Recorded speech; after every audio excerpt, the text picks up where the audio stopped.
Take a look outside out over Bakersfield. We see some high thin clouds coming through. We have an improvement in temperatures, an improvement in air quality, and it's all thanks to those high clouds that aren't rainmakers, but it's a sign that there's some moisture and some fresh air moving on shore from the ocean. So that's taking us to the 60s out there in Buttonwillow. Look at Delano at 62.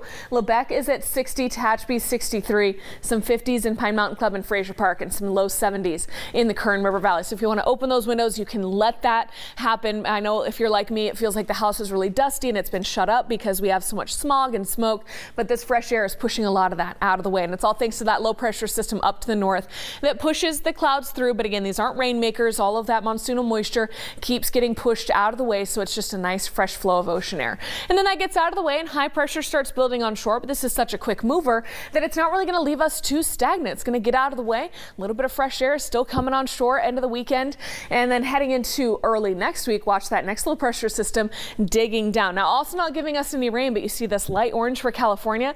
That is a drop in temperatures for next week. A really exciting prospect. So after 4 days in a row of 100s, yesterday was 104. That was our 50th day of 100 so far this year. You see we're breaking that today at 98 in the forecast for Bakersfield, mid 90s right on through the weekend, and then here's that fall for next week. Low 90s is so exciting because we haven't seen low 90s since June, and that really means that much of these afternoons will be spent only in those 80s next week.